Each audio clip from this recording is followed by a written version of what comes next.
that can be studied and examined with if you look at colonial cities.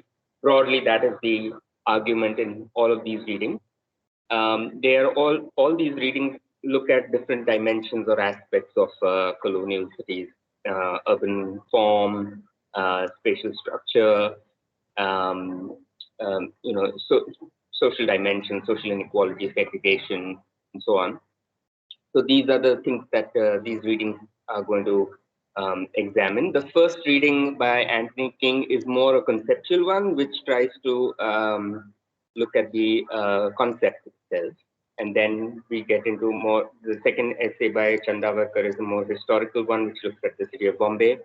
The third one tries to spatially model colonial cities. That's the one by Mira Kosambi. And the fourth one, can you just scroll down? This is the fourth one, Sean. This is the fourth one. This one, Eric Beverly, that one looks at colonial governance mainly and the question of the socio-political tendencies within in colonial cities. Again, it's a historical outlook, but it doesn't, unlike Chandavakar's essay, it is not really focused on the empirical reality in that historical period, but it's more conceptual, like Anthony King's first essay that we're going to read. Okay, so 4 readings for today. Who wants to start? I would like to read. Yeah, please go ahead. Yeah, Shravan, can you just zoom in a bit? Sure, let me just figure out how this works. Yeah, thank you. Yeah, it's okay.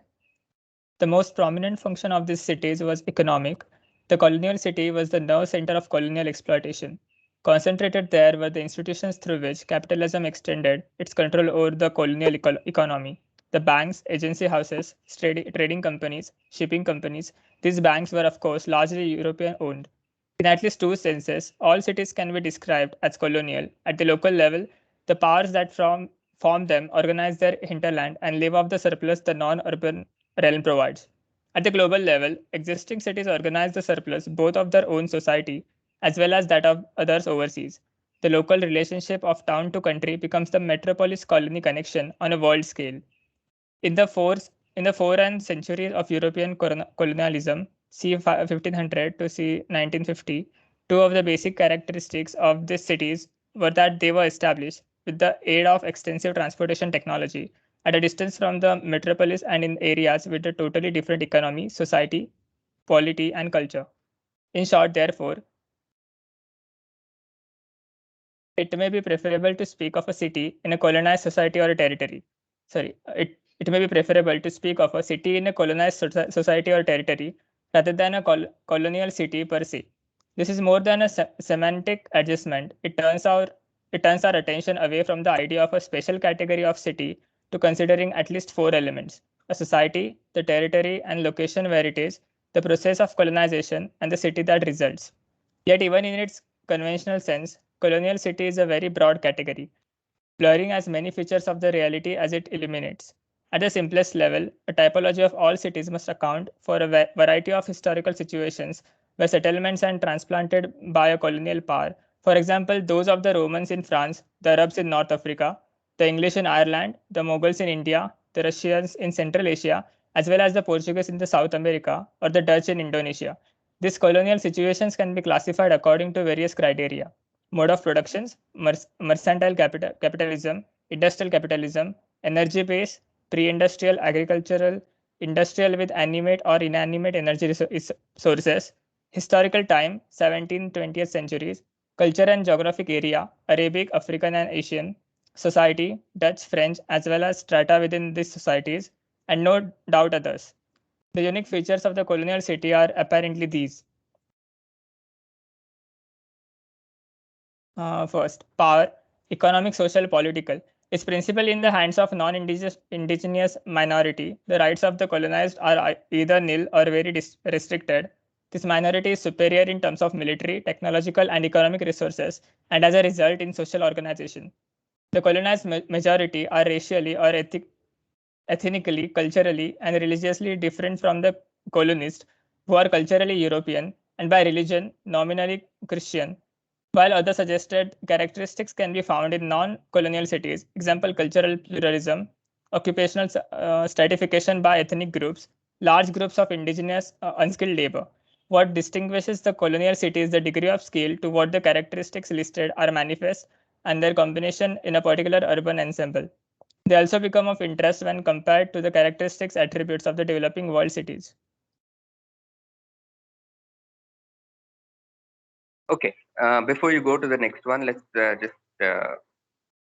talk about this a little bit.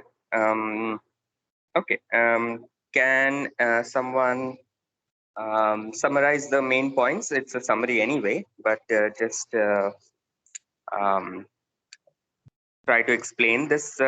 It's quite simple. So can somebody explain this in their own words?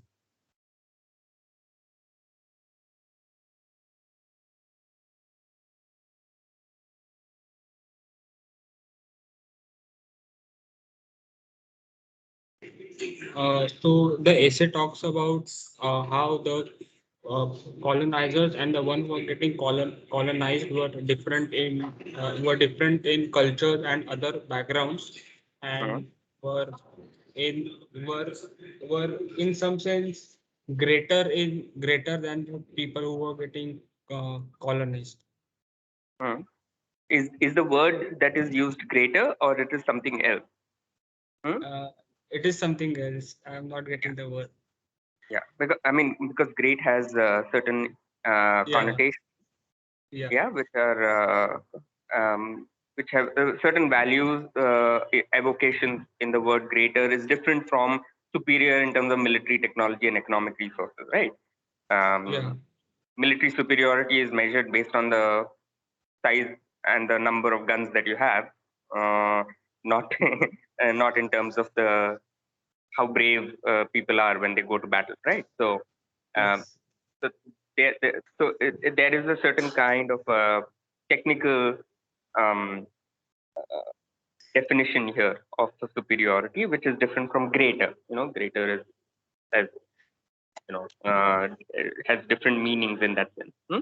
But Yeah. the reason why I asked this question also about trying to summarize is because it's important to when you read an essay to be able to first identify the various elements that the author is bringing in. So if you can scroll up, Shravan, please.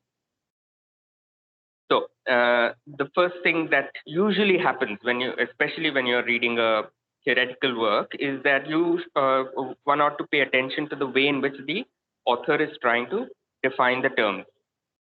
Because usually when you do a theoretical work, you introduce concepts and then you introduce the relationships between those concepts and you introduce new concepts based on the concepts that you introduced before. So it's important to keep to focus your attention on how these concepts are being defined.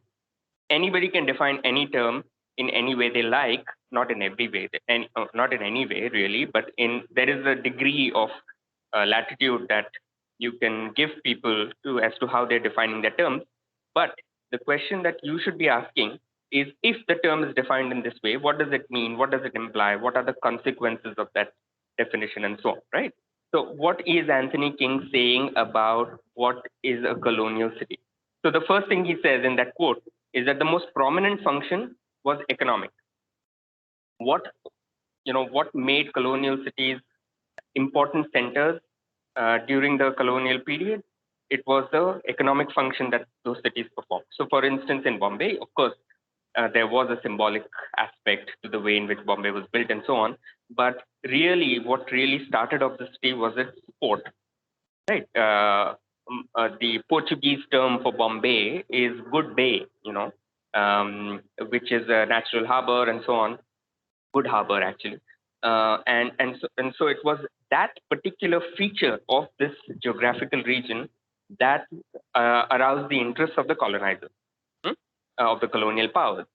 So, it definitely played an economic function. Now, if you think about it, Bombay City really did not have much advantage when it came to things like growing raw materials that the colonial powers were interested in. What was useful for the colonial powers was its location as a port, as a harbor.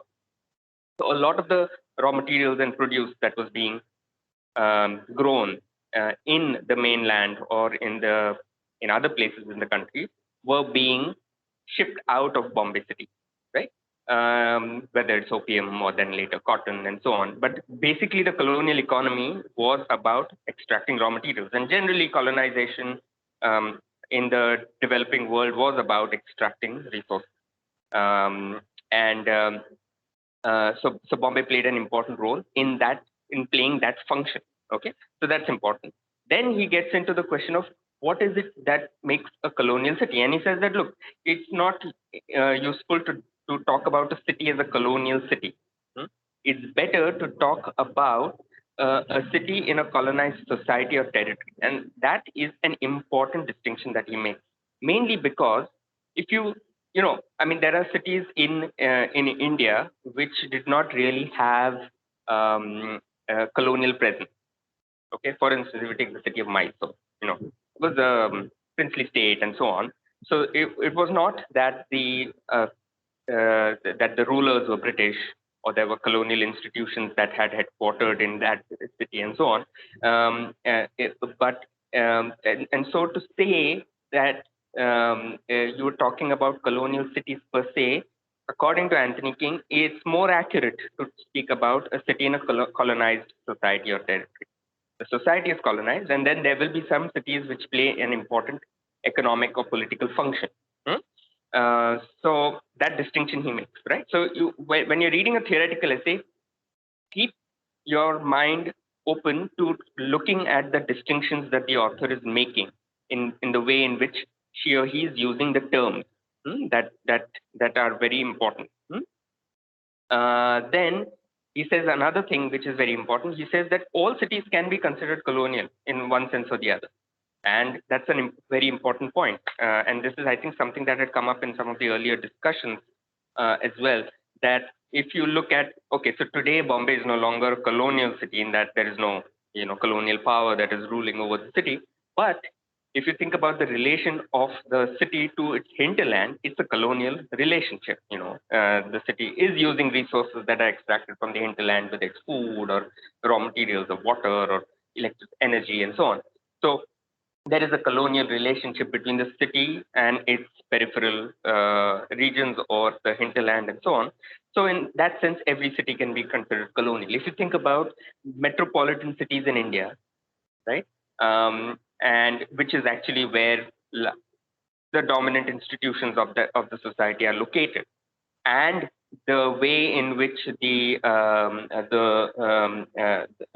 other parts of the country are used for whether for extracting coal or for minerals or for forest produce and so on, you see a kind of a colonial relationship. Sometimes it's called internal colonialism. So you don't necessarily have a foreign power, but you still have a class relation within that society itself, and in that sense, all cities are colonial. However, he is focusing mainly in his work, Anthony King, on the process of European colonization. That's why towards the end he says that usually colonizers are European and Christian.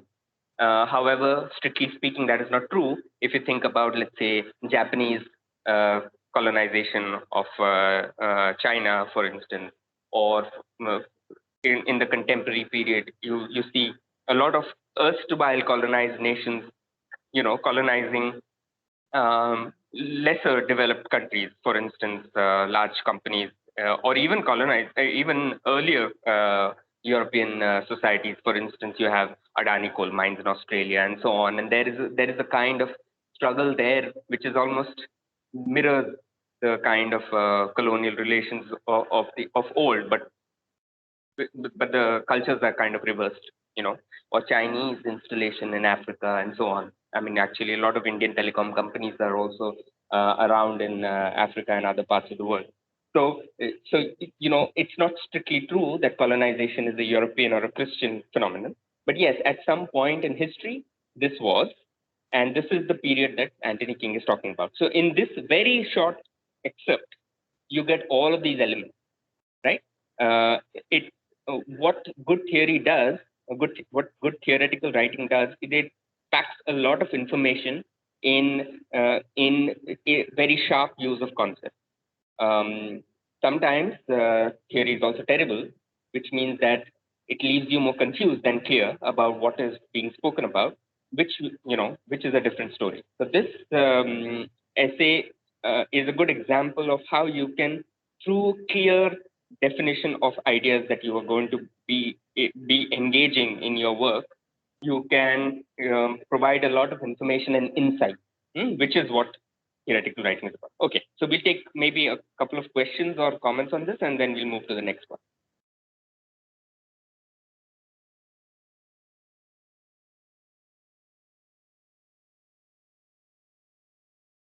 No questions, no comments. So what this essay essentially is trying to do is trying to like kind of, is it trying to define colonialism or like some like I understood everything in the uh, essay. I'm just not understanding what the original intent was when it was written.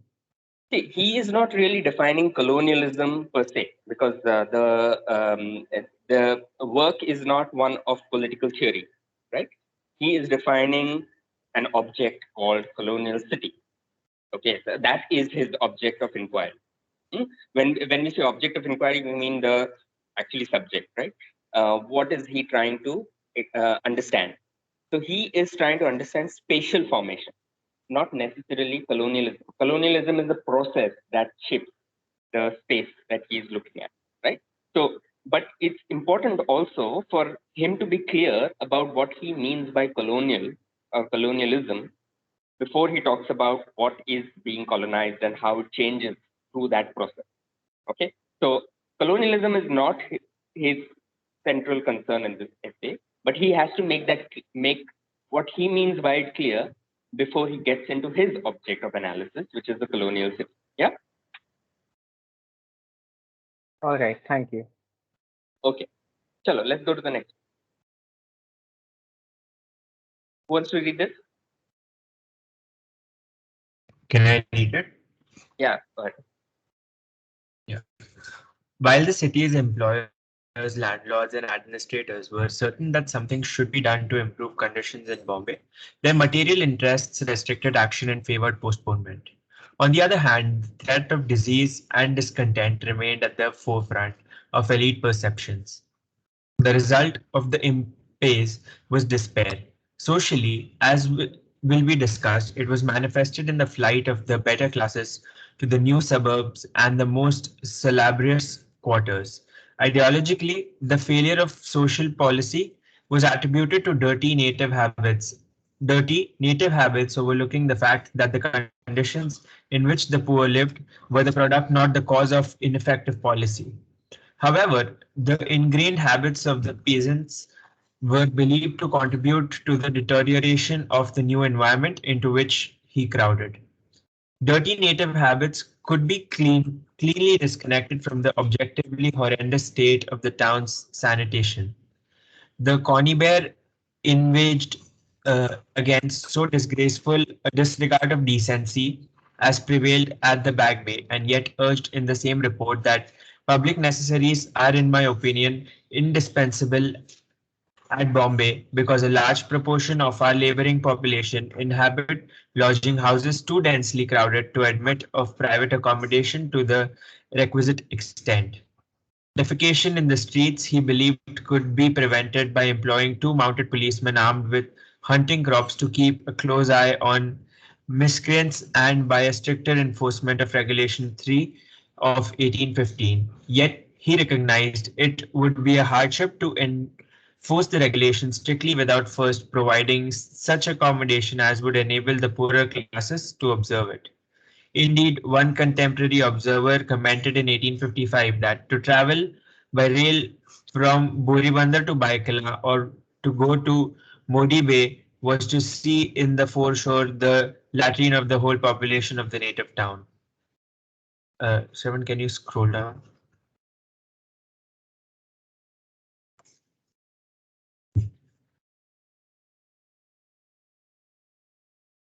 Did it scroll?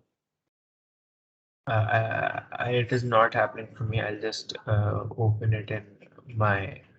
Just a second. Such descriptions did not cease with the improvements of the late 19th and early 20th centuries, but if they attracted the attention of the traveler, they pertained to more specific localities and more isolated enclaves. Similarly, arguments about their cause were not confined to the mid 19th century. They too were repeated into the 20th century. These arguments did, however, become more sophisticated. Dirty native habits provided the subject for salon humor and indigent club conversation. But administrative reports, journalistic articles, and academic observations became permeated with the sophisticated terminology which discussed the problem in terms of the adaptation of the peasant life in the city. The low-caste native unwilling to learn habits of cleanliness from the municipal commissioner was the paradigm of the 1850s. The ignorance and unsanitary habits of simple country folk provided the explanation of the 1920s. All sense of cleanliness appears to be absent, wrote Bernard Hurst. It is no exaggeration to say that the masses are utterly unacquainted with even elementary ideas of hygiene and sanitation. A little improvement can take place until they have been educated to a different standard of living. Already the native character provided the determination of the more general failure of social policy. Nothing could be done, ran the argument, to develop India socially and economically until the native character itself was altered. These perceptions were governed by real problems of control. Faced with the growing clamor of nationalist criticism, which occasionally posed some awkward questions in Britain, the colonial state used the arguments partly to secure the legitimacy and justice of its rule against such criticism. The colonial state functioned according to generally accepted notions of social justice was necessary to affirm its moral right to rule India, even though in the last instance of potency of its physical force might provide sufficient sanction. For its critics at home, imperial administrators and ideologues developed images of India which suggested that its society was peculiarly different and hence demanded peculiar policies. Okay. So just go back to the second one. All right. So what do you think is a broad thrust of this argument that Chandavatar is making?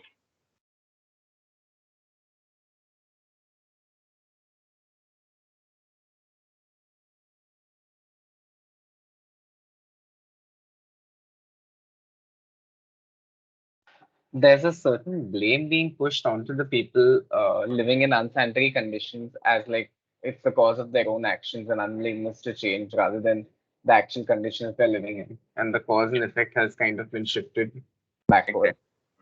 Yeah, yeah. So yeah. Thanks for that, Shravan. This essay, I mean this the whole essay. If you read this, it's a very nice piece by Chandavatar, which is actually called this is a book called The History, Culture, and the Indian City, and there's a long essay in it called Sewers, and it's a history of sanitation in the city of Bombay. Um, and this particular piece is different from the others in the four that we have given you today, because it deals centrally with the question of ideology. And this is something which is, I think last year or something, you had a discussion about Orientalism. Somebody did a class with you on that? Or did Rohan we? and Shirish taught us in architecture theory, the Orientalist movement. Orientalism, yeah. Can someone very quickly talk about or explain what Orientalism is, just to refresh everybody's memory?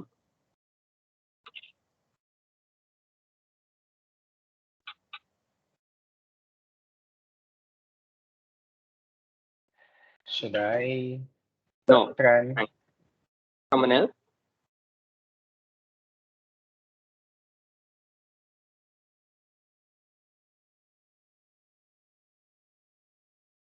Is anybody raising hands? Can I see any? No. Raising. Anyone wants to remind us what Orientalism is? It was about copying the Eastern world literature architecture. Copying the Eastern world. Okay. No, Maybe, probably. but okay. If you want to add to that, or anybody else wants to go? I'm not sure, but I think it was they thought that the Eastern world was barbaric and they wanted to change that, and they thought that it was their duty to change that. Okay. Yeah. Yeah. Any other dimensions of Orientalism?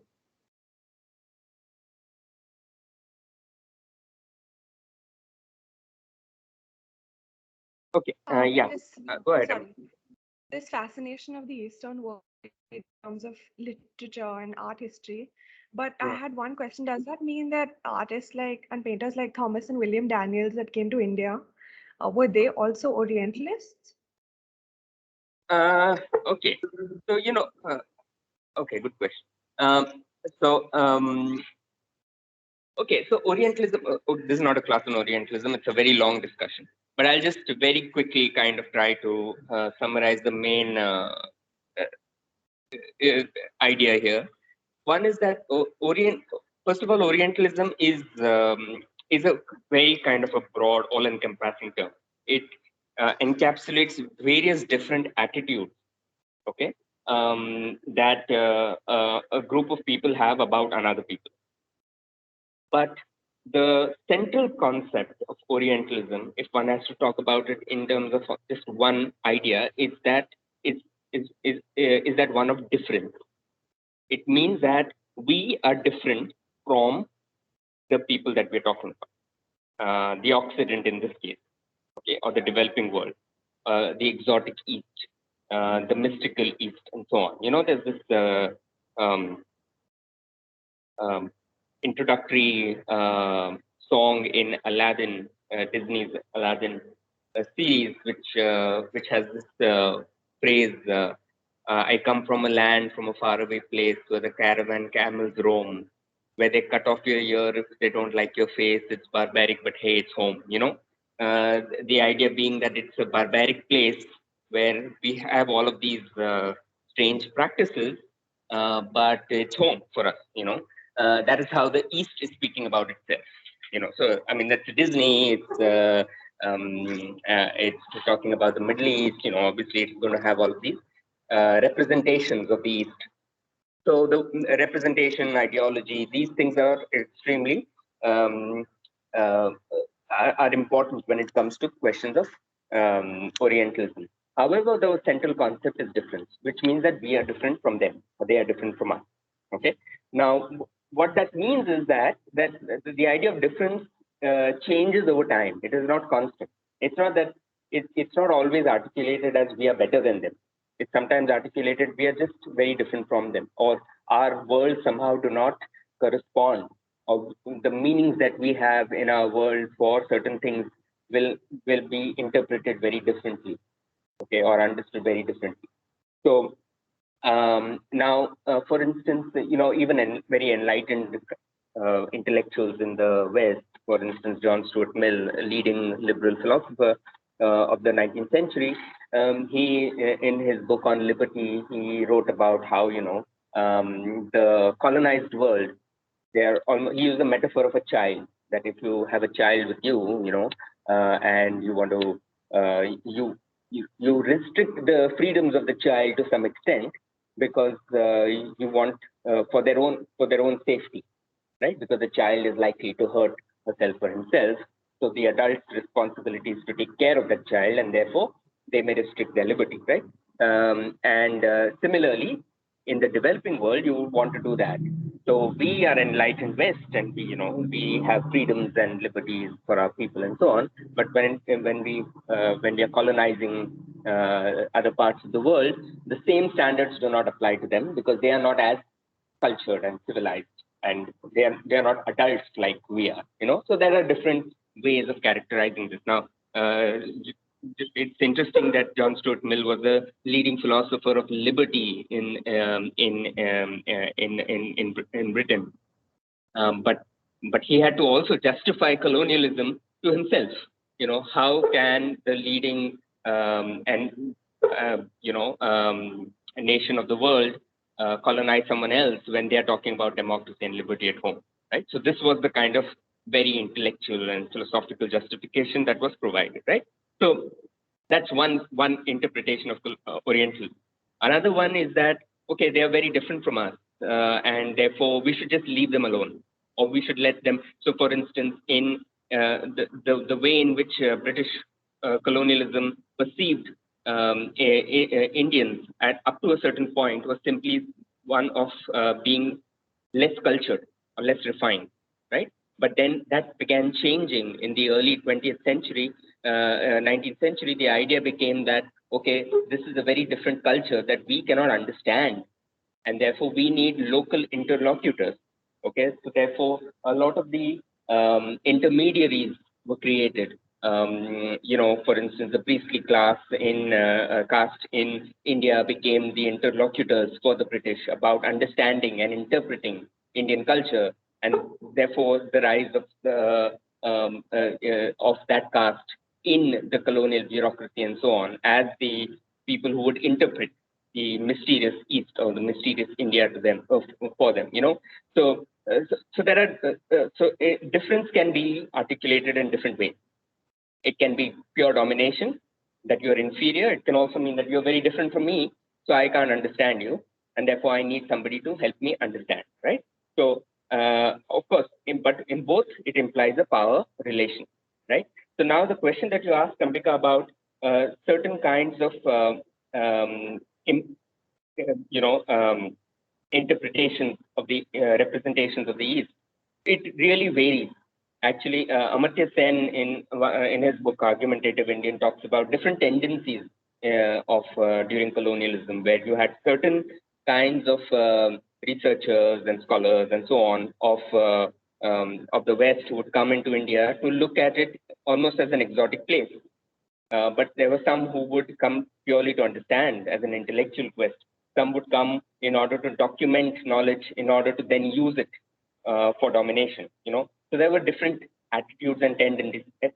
You really have to look at each case and try to understand how it fits within the overall scheme of, first of all, in which part, at which point in the history of colonialism it was done. What was it used for? What was the purpose of it, and so on. So there's no one single general answer to it. Also, there is a certain tendency of thinking about Orientalism, an excessive use of the idea. To think that every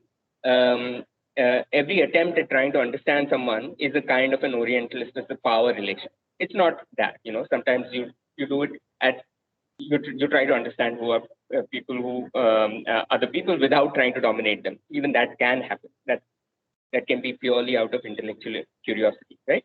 So best to look at each event, incident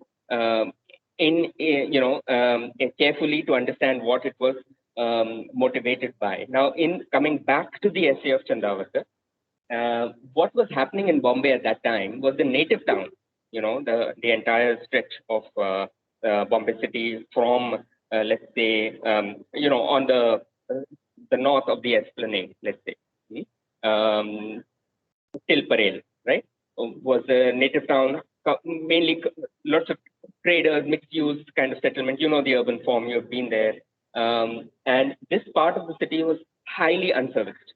It was extremely poor in terms of sanitary conditions. And the British rulers at that time did not, as Chandawakar mentions, did not care about carrying out any kind of sanitary work. And the justification was a term that he uses in the beginning, in the first or second sentence, which is the material interests of the colonizers did not, was not in trying to improve living conditions for the people. What are those material conditions? Obviously, for the colonial powers at that time, Bombay was a purely and played an economic and to some extent political function. Okay, it wasn't about there was no interest in ensuring that the welfare of the local population, except the population which were, in a sense, collaborating with the colonial system, right? So, for instance, big businessmen, Boras, Parsis, etc., were very much part of the industrial elite, and they were given not an equal position, but a respectable position in the social scheme of things, right? So there was no incentive to improve sanitary conditions in these areas.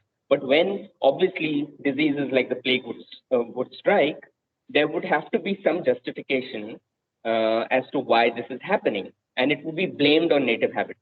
Oh, these people, rural folk, their dirty native habits, their caste practices, they don't have, they don't follow modern ways of disposing affluents and so on. And because of that, they are not going to be, they're not going to respond to any improvement in sanitation and so on. So, right. So there was a kind of a victim blaming that was going on. Actually, this is not something which happened only in the colonial period, incidentally. I mean, I think it was yesterday's Indian Express had an article about, these landslides that happened in Bombay. And one MHADA official apparently said that, we build these retaining walls, but these retaining walls are encroached by slums. And then they build their foundations, which weaken these retaining walls. And then we can't service them because slum dwellers are there. So it was, the idea was that the landslides happen because poor people encroach land, so the status of the slum dweller in Bombay today is almost that of the native in colonial Bombay, literally in every way. Why don't people, so for instance, the BMC at one point in court said that, why don't we supply water to slums? Because if we supply water, then there will be more slums. So, to prevent slums from happening in the city, we won't supply water to slums. So there is this kind of a justification of failure of policy in terms of blaming the people who would be the beneficiaries of that policy. So that kind of justification is what was going on at that time. And it was blamed on native habits. Of course, after the plague happened, they realized that they could not go on like this, because eventually it starts hurting the colonial interests as well. Trade declined, people fled the city, the economy took a hit, and then suddenly the institutions were formed to build housing for working people and so on. So it changed, but till the time that large epidemic, the epidemic took place, sanitary needs were simply set aside by resorting to these kind of ideological justifications. And this is essentially what Chandavakar is describing. So that these are people who are very different from us, and even if we do something, it will not benefit them because they will not adapt. And so the only way to fix it is to change their character. And we can't change the character, therefore nothing can be done about. So that's the whole kind of a self-reinforcing justification for what they were doing. All right. Okay. Any questions or comments or thoughts? Yeah. I just had one, so I guess it's a clarification more than a question, but you said the priestly castes were involved as the intermediaries between the kind of the colonies and the colonists, right? So when you're saying that these kind of so-called justifications were given to ensure that no one gets the required the sanitation isn't maintained because the victims are being blamed, were the intermediaries telling this to the British, and the British were like, okay, fine, whatever, so it's not our problem then? Or were they both in cahoots and both giving the justification that this is not required? So he mentions actually in the essay itself that, that I forgot to mention that point, which is very important. He says, Chandavakar also points out that these kinds of arguments change over time. So it's not like they only existed during the colonial period. So he says, he points out that in the academic world, there were more sophisticated ways of talking about the same thing. So just zoom into that, just go into that paragraph if you can. Go up a little, if you can. Yeah, I think this one. No, I think. Go down. Yeah, similar arguments. Go down. Third paragraph. Yeah, similar arguments about the cause were not confined to myths 19th century. They were repeated into the 20th century. They became more sophisticated. So the dirty native habits was something that the British used as a justification, but the more sophisticated terminology could be, for instance, if you look at some of the academic literature from the 60s and 70s and so on, there would be a lot of thinking, talk about, how would country folk, peasants who come into the city, how would they adapt to city life? So there's this whole concern about how migrants would integrate into the culture of the city and so on. So the terminology becomes more sophisticated, but the essential idea is the same. What you're trying to point out is that there is a difference between these people and us, and therefore it is we have to somehow work on their social dimensions and their cultural and behavioral aspects first before we can, do what is ideally our responsibility, and so on. So there are, this is a constantly changing, terminology. In fact, a lot of recent contemporary, if you look at contemporary urban theory, you will find this coming up in very different ways. The idea, for instance, if you look at the way in which a lot of contemporary theory talks about southern cities, as being very different from Western cities. And you can't use Western ideas to understand what is going on here. It's a kind of a re-articulation of the same idea in new terms. It's a kind of, some people call it reverse Orientalism.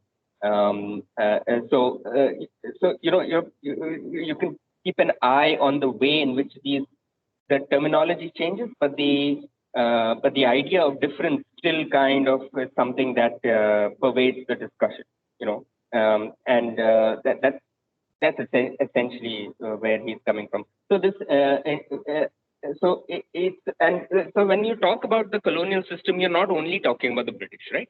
For instance, if you look at the Bombay Improvement Trust, or even the formation of the Bombay Improvement Trust, a large part of the representation in the Bombay Improvement Trust was Indian.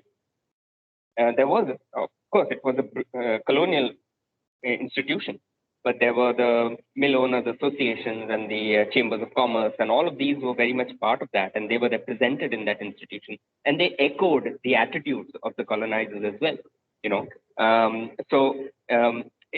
One should not look at colonialism simply as a white person's doing.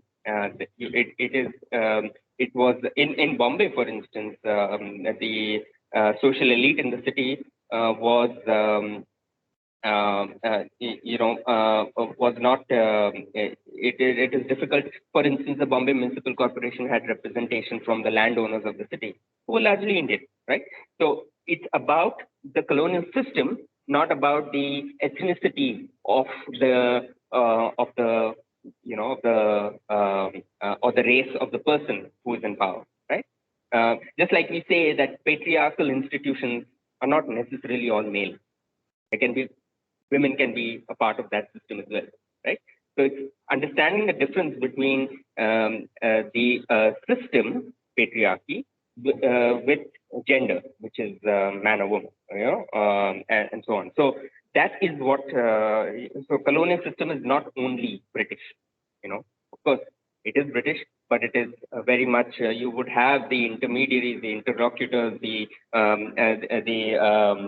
representatives, the powerful groups and so on, which were very much native as well. Okay, I hope that addresses your questions, Shravan. So, okay, shall we move to the next one?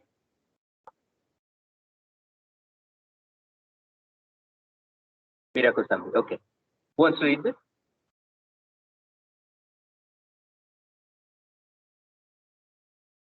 Who's going?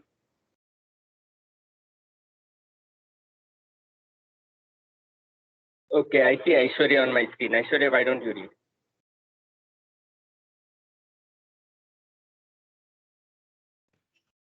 Yes. Okay. From the top right. Yes. Yeah. Schematic spatial model. The spatial model in a synthesis of the main functional elements in the three port cities, each of which is a variation on the same basic pattern. The principal components are a fort adjacent to the commercial waterfront, an open esplanade around the fort, separate European and Indian residential sectors with Western or Indian commercial areas, other residential zones for immigrant Asians and Eurasians, a peripheral manufactural zone adjoining the Indian sector, and an outlying military zone bordering the European sector. This pattern evolved in three main phases. The first was marked by the establishment of a fortified factory and town. The factory enclosure adjoined the waterfront and became the nucleus for urban settlement. Growth around the factory had a dual ethnic pattern from the outset with segregated European and Indian areas, the white and black towns respectively, each with commercial and residential functions. The European town surrounded the factory and was also fortified. At a later date, the Indian town was enclosed by a defensive wall, as at Madras, or a ditch, as at Calcutta. At Bombay, the wall initially enclosed the dual Indo European town. In each place, the European town or area was to the south of the original factory site and the Indian sector. The reason for that arrangement is unclear, but it might have been deemed strategic for protected escape to ships at anchor and for access to the safety of high sea areas. The second phase was associated with the expansion beyond the original settlement that was a consequence of increased security and commerce. That phase began in the middle to late 18th century. It advanced more rapidly in Madras and Calcutta than in Bombay, where it was delayed until the next century. During the second phase, forts were enlarged, strengthened, or built with ramparts, bastions, ravelins, moats, and drawbridges, and esplanades were created to allow an unobstructed range of gunfire. The Indian towns expanded in a compact fashion either inside or outside the walls and as close as possible to the waterfront or fort. Europeans established new residential settlements, but administrative and commercial activities remained in or near the fort. Thus, separate residential suburbs were formed at distances of 2 to 5 miles for the nuclear settlements. The suburbs were sparsely populated in contrast with the densities in the Indian towns, and Europeans were able to distance themselves from the urban centers.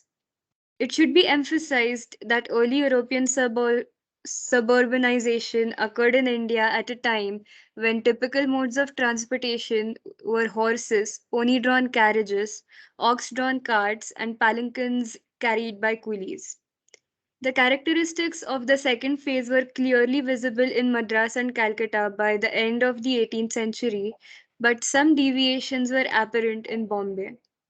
In Madras and Calcutta, improvement of old fortifications or construction of new ones and their use solely for administrative or military functions coincided with the European residential shift to easy accessible rural areas outside the walls, although commercial establishments remained at central locations. By contrast, the walled town of Bombay with its dual ethnic character was perpetuated into the 20th century. Because of the constraints of space, European suburbanization was less compact, scattered in localities south and north of the town and later to the west. The final phase of evolution witnessed the coalescence of the incipient elements of the previous stage, which were well advanced by the mid 19th century, and the new features that assumed full form in the 20th century. The central business districts located on or adjacent to the sites of earliest English settlements now contained almost exclusively European types of commercial, managerial, and administrative activities. The Indian towns retained both commercial and residential functions, but increased crowding led to concentric expansion. An intermediate socio-ecological zone located between the Europeans and the Indians blurred the simple urban duality. This zone was occupied by ethnic groups like Parsis, various other non-Indian Asian immigrants, and mixed-blood Eurasians who had socio-economic status between the rulers and the ruled masses. The European residential sector in Madras and Calcutta comprised two parts. The inner was formerly suburban, still dominantly English, but was becoming increasingly commercial. The outer was newer, expanding, and attracting upper class Indians. Grandiose public buildings in classical European and eclectic Anglo Oriental styles were built in or near the central business districts as near elite residential sections, sometimes on the esplanades now outmoded for military purposes. The main railroad passenger terminals in Madras and Bombay were located at convenient open spaces taken from the esplanades. Peripheral development of coal powered industries like cotton mills on Bombay Island or jute mills along the waterways near Calcutta were an important component in urban expansion. Industrial employment produced congested rental housing and squatter settlements in and around the Indian sectors and industrial suburbs of each city. Military presence in the forts was much reduced by a shift of troops and material to cantonments outside the main urbanized areas. Okay, Shravan, just scroll down. Okay, and the next test is done. All right. There's one more diagram which is actually missing in this, which is more a kind of modeling of Bombay City. So anyway, look at the whole essay for that analysis. Okay, so this is an attempt at trying to give a spatial model to a spatial settlement model to the colonial urban and development. And obviously it's a model, so it's a kind of a simplification of reality. But if you think about it, it does correspond quite significantly to the city and the way it has various kinds of colonial cities have emerged, especially coastal colonial cities, which this tends to emulate. Now, it's different if you have a city which is not along the coast but along the river. So geographic location plays an important part as well. But the point really is to try to think about what is the logic of settlement formation, right? So if you look at Bombay City, you had the port and the fort in the beginning, surrounded by fort walls, and then an esplanade. The esplanade was earlier a military installation, mainly to create a clear line of sight and fire and so on.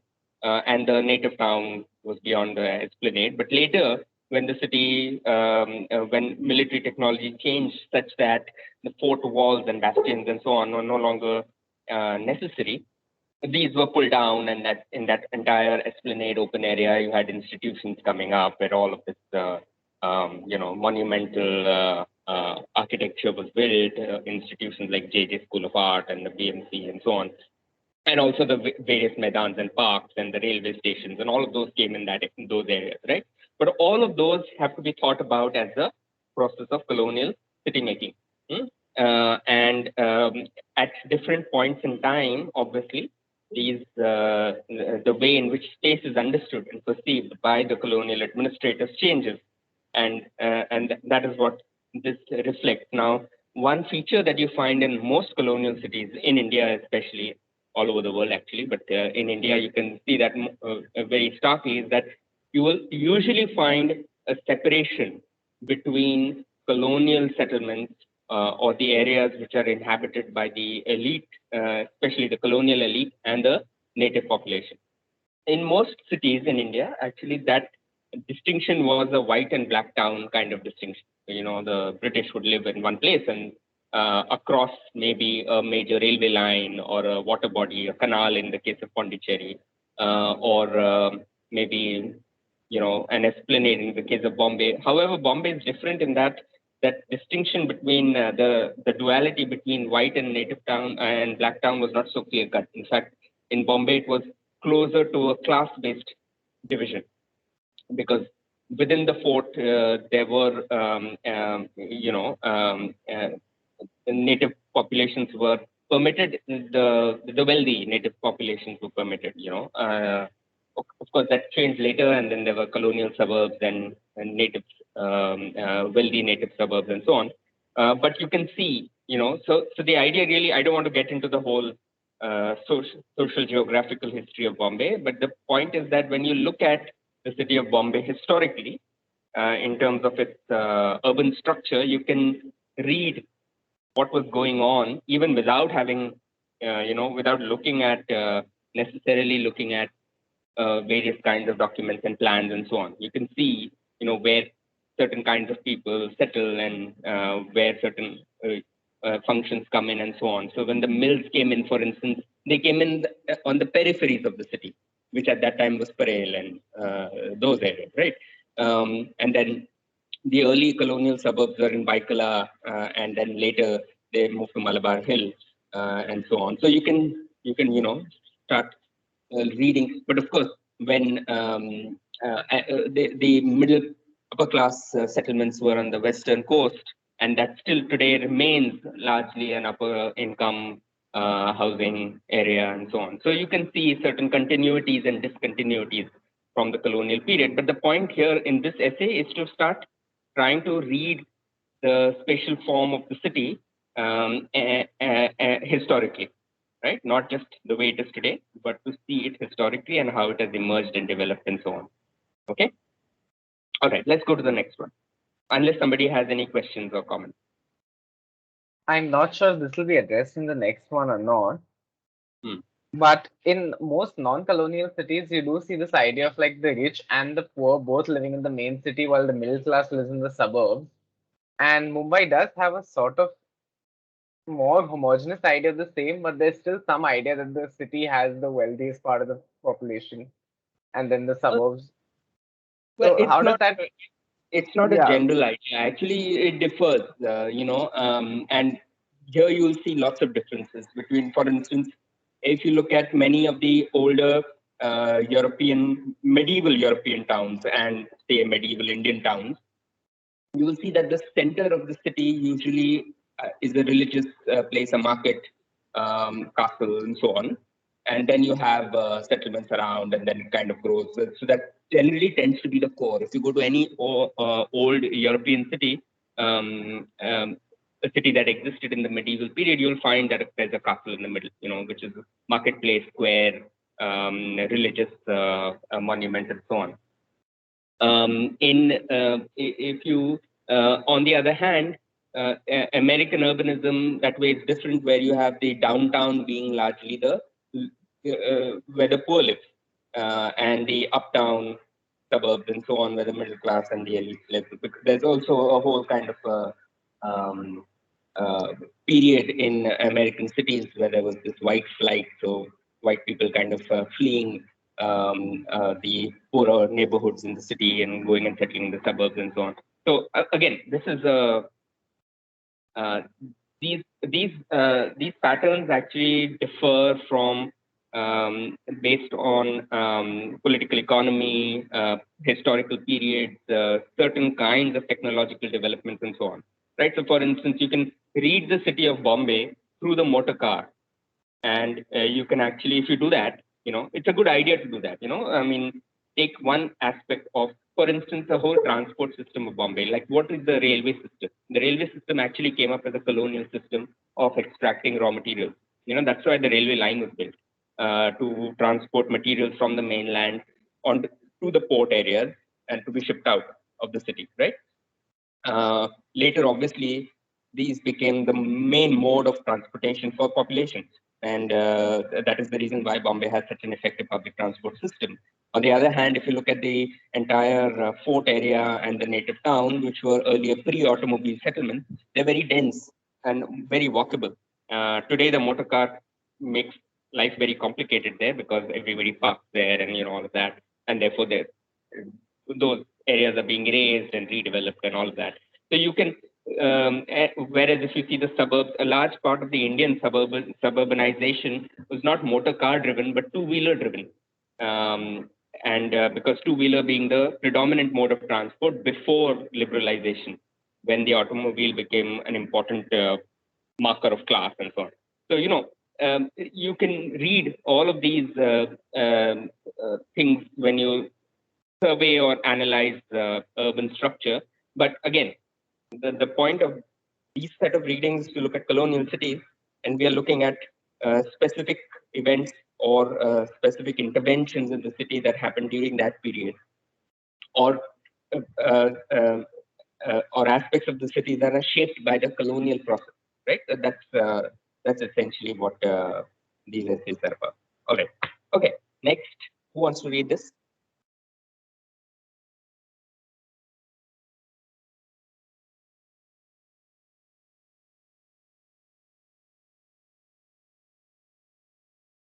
Anyone?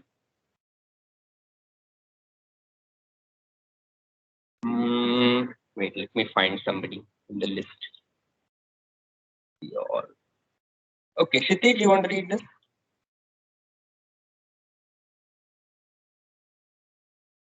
We have two Kshitij. Okay, 1 second. Let me find which. Any Kshitij, read it, yeah. Yeah, fine. I'll read it. Go ahead. Conclusion, trajectories, genealogies, and boundaries of colonial urbanism. Colonial urbanism provided a powerful, evolving repertoire of technologies for social control and opened emerging autonomous or ambivalent spaces for articulations of competing visions for the city.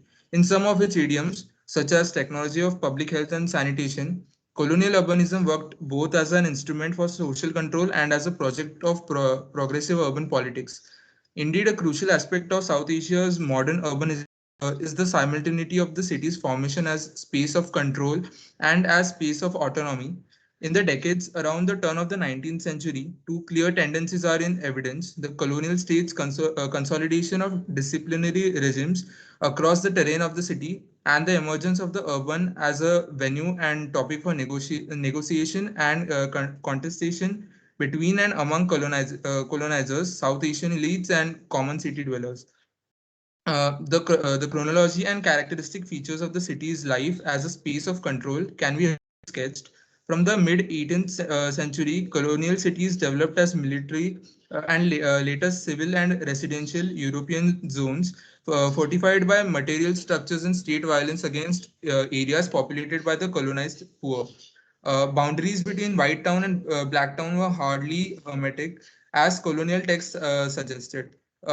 Numerous practices, including burial, commerce, and labor, crossed implicit boundaries. Nevertheless, the segregated city with multiple zones rather than dual halves provided a conceptual template for colonial urbanism that structured the making and regulation of space.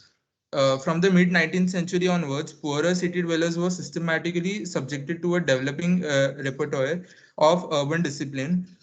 This entailed building and improvement projects laden with the symbolism of colonial civilizing and extensive campaigns to ensure public health and sanitation.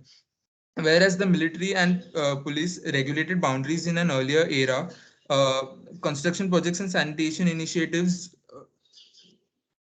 construction um, where did it go?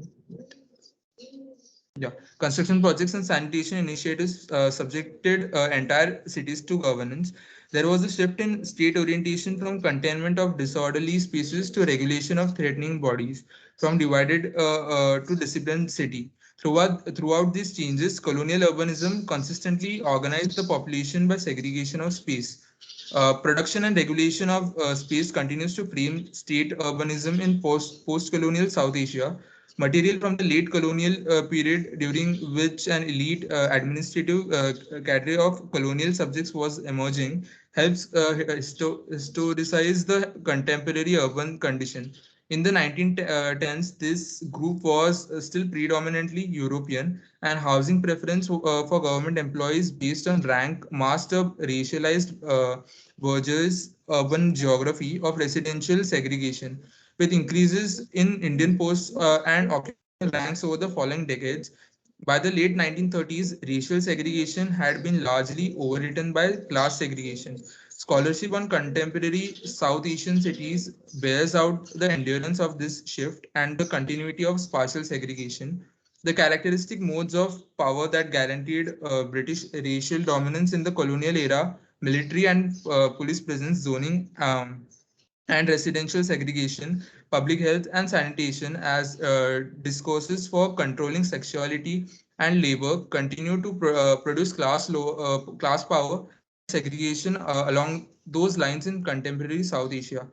The aspect of the colonial city as space of autonomy is, for historical and archival reasons, less amenable to descriptive thematic summarization than disciplinary urbanism. The limited political authority Indians held in colonial period municipal governance makes it difficult to distinguish projects clearly within this domain from from the broader institutional workings of colonial urbanism. The emergence of the municipality as an authorized site of formal political participation by colonial subjects can be dated to the period from the 1980s onward. This historical development was part of a key global process, only briefly considered in the literature on colonial South Asian cities. Recent scholarship on municipalism, primarily in Europe, has suggested that urbanist agendas served as platforms for bypassing national politics and coordinating progressive projects transnationally. These early 20th century political figures in Europe had their counterparts in South Asia. Urbanists in British India negotiated what was often a far more constrained political terrain, split between a reactionary colonial state and elite dominated nationalist parties. Describing late colonial South Asian cities from the perspective of urbanist connectivity may provide an avenue both to see beyond provincializing colonial and statist nationalist networks and to examine robust global engagements in an era before states were in place. Urbanist projects might reveal cities' ambivalent relationships with the production of colonial or later national state space as a political economic territorializing process, providing a thematic account of informal negotiations and contestations within the urban scene is difficult owing to the scattered and limited evidence available of this level of engagement. A key foundation for such an approach would be a nuanced assessment of the ideological and material working of colonial urbanism, which takes account of its contested character, the rise in new techniques and sites of governance, and its central role in the organization of the space. Okay. So this, yeah, go ahead. Research into colonial South Asian urban history can provide a sense. Yeah, Good. the last provide a sense of context, transnational in scope, that constrained and enabled elite and popular participation in formal and informal negotiations and the contestations over urban practice. These engagements, the work of emerging institutions such as municipalities and improvement trusts and politics of the city dwelling masses, shaped late colonial urban worlds and continued to be salient into the post-colonial era. Study of the complex interplay between control and autonomy in urban terrain might allow us more effectively to situate the voices of the people amid the structures and practices of the colonial city. Okay. So this one, this essay is, to better appreciate what is being explained here. It's important to it is important because a lot of the literature on colonial cities or on the colonial history of many cities, if you come across such literature, for instance, in Bombay, there's a very famous book written by Gyan Prakash called Bombay Fables, Mumbai Fables, I think it's called, which actually looks at the history of Mumbai, and it has a certain kind of framing of the city's history. First of all, a very stark kind of distinction is made between the colonial past and the contemporary or the post-colonial period, which this particular essay that we just read points out that actually it's very difficult to think of this as even though there is a certain kind of political break, between the colonial period and the post-colonial period. But in terms of the way in which the city is organized and the way in which the city develops from that point on, you can see a lot of continuity. Also, the way in which a lot of the discussion in the colonial period is framed is that, it's a kind of a one-sided portrayal of a colonizing elite and a colonized native population, which factually is just not so stark. As I also already mentioned when discussing a little bit about Bombay, that in Bombay actually a large part of the native elite were very much part of the colonial institutions like the BMC, Bombay Imperial Trust, and so on. So you can't really, you know, think about the colonial period as as simply one of straightforward domination. And what they say is that there you can look at spaces of social control and spaces of autonomy in all these, in the colonial and in the post-colonial period. So there is, you can trace. So if you're writing a story of contemporary Mumbai, you would, you could actually, for instance, I gave you the example of the colonial notions of uh, cleanliness. And then the recent example of the Madras official talking about how slum dwellers cause floods, right? So you can see these continuities. You don't really need to think that the colonial period was very different from what is happening today. In fact, if you do that, if you start drawing these threads from the past, you see extraordinary continuities in what is happening today, as they happened in the past as well, in the colonial period as well. So that's an important argument that this essay is making. And they say that in the colonial period, there were spaces of autonomy. In fact, if you look at the literature, some of the local media newspapers that were prevalent in Bombay at that time, you would find a lot of the organizing for the independence movement or for local local political issues, municipal politics, all of that. These were vibrant times for those things. Or, for instance, if you look at the trade union activity at that time in the 20s and 30s, very active labor movement, calling general strikes all over the city. So it was not that the colonial rule was where people were simply dominated. There was a lot of resistance and agency of the amongst the poor and native populations as well. So that is essentially what this essay is arguing. Yeah. So so basically, again, to summarize, the larger point is that even today, even in the contemporary city, you see colonial practices, and even in the colonial past, you see expressions of agency and resistance and so on, right? So it's not a simple one-sided story of the colonial past and glorious post-colonial future. Incidentally, I don't know if I've mentioned this earlier, but if you look at the New Delhi Central Vista area, when Lutyens planned that entire area, these that entire precinct actually was, I mean, the way it was organized was a pure expression of colonial rule and power, right? So you had the central spine, which is called the King's Way, and then a perpendicular spine, which is called the Queen's Way, and each, the plot numbers, your house number indicates your status in the hierarchy. Literally, if you live on plot number 1, that's you're very high up. Plot number 2, and so on, right?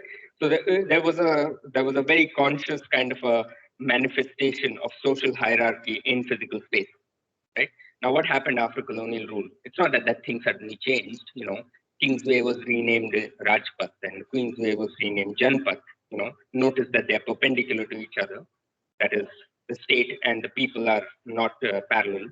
And even today, if you see the people who inhabit those areas, the social status reflects where they inhabit, right? So the colonial bureaucrats were simply replaced by a native elite, right?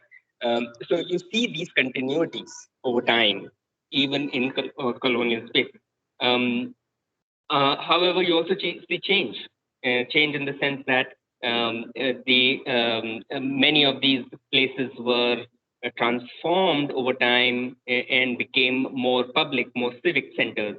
For instance, in Bombay, if you looked at the entire Fort Precinct post-independence, there was a lot of informal neighborhoods that came up, street vendors, informal markets, and so on.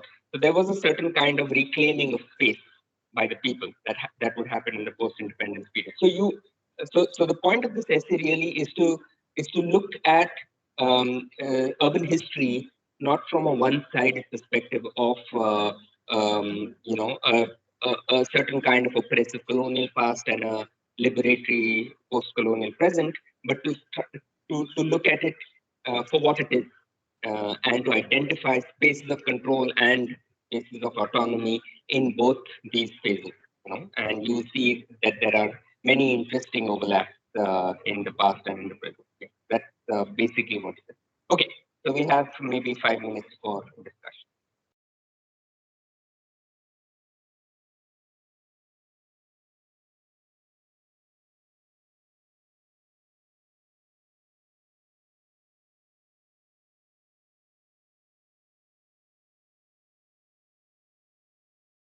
Anyone? Any questions? Any comments?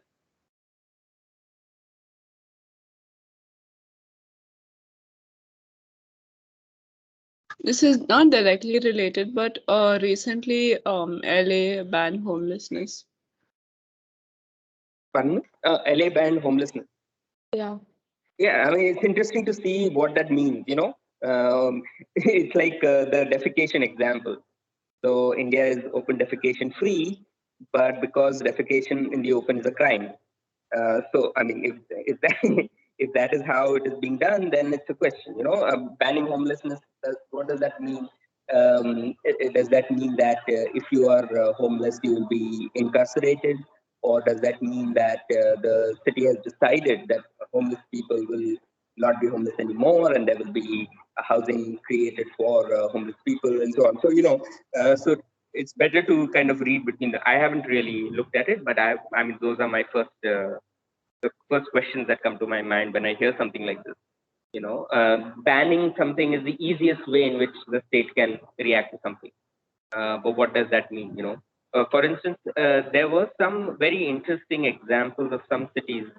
I'm forgetting now which ones exactly, but where there were proposals to convert vacant lots, vacant houses into housing for homeless people, or as quarantine centers and so on, which actually makes a lot of sense if you think about it. Why, or even empty hotel rooms and so on, So these are, we tend to think that these are politically very difficult things to do, but actually they're not. They are actually they given the right circumstances and the right kind of social demands and movements. All of these things are possible. But what do you know more about this, Fleur? About what does it mean to say that homelessness is illegal now? I'm not sure, but apparently, I don't know. I don't think they're giving them any place to stay. Basically, they'll It's shove mostly them like into a get out move. Yeah, okay. No, like for instance, in the during the Commonwealth Games in Delhi, beggars were picked up from all over the city and thrown out of the city, because that would look bad in the I mean, ruin the image of the city in international media and so on. Or many of these barriers were erected to conceal poorer parts of the city and so on. So, these things are quite common I mean, that's the reason why many people oppose these large events that come to cities, because that means that it's going to eventually lead to more displacement and destruction for the vulnerable population. Yeah. Okay. All right. So should we stop now? next week, I think we're either doing garden cities or the city in the region. I'll just check the schedule, and anyway, I'll upload the readings by the end of maybe a few hours before class, so you can take a look. All right. So have a good week. Hussein, just one more thing. Yeah. Would it be possible? I think it might be easier for both the person sharing and the person reading if whoever's reading does the sharing of the PDF as well, because then it's easier to, for me, as someone who's sharing and as someone who's read, it's just easier to navigate it yourself because the lag. Problem that is that changing the sharing. If you're sharing now, then I'm going to share later. Sometimes there is a lag and delay and all of that. So just to avoid that, one person shares and somebody else reads. I mean, if the person who's sharing is keeping track of what is being read, I think it will be easier. Yeah, but I think today when I was scrolling, it didn't update in real time for whoever was reading. One of the occupational hazards of online classes, I guess. So yeah, I think this is easier because if the to switch sharing will unless one person reads all the 3 or 4 excerpts, that would be another way of doing it. But then we want more and more people, everybody to read at some point during the course. So we'll think about that and let's see how we do it next time. Okay. Maybe one person reads all the 4. That might make things easy. Okay. Also, I just wanted to say, related to this theme, I don't. If you haven't watched it already, please watch the film Battle of Algiers. Okay, it's an excellent film to understand the colonial city, and I mean colonialism generally, colonial resistance to colonial rule, and to understand how the city becomes a problem for or a question for colonizers. To see the various kinds of the differences in the settlement patterns in the colonial part of the city and the native part, the way in which the native town is used as a way of organizing against colonial rule, the various restrictions and regulation of movement and on the colonial population. It's a very, very interesting film. It's actually made. One of the people who co-wrote the film was a very well-known, well-respected activist, anti-colonial activist. So please watch that film if you haven't already. And maybe I'll share one essay by Ejaz Ahmed on that film later after you watch it. Yeah. Okay. So that's your homework to watch Battle of Algiers. Maybe we'll start the next class with a short 10-minute discussion on that. All right. Okay. So have a good week. Take care, guys. Bye.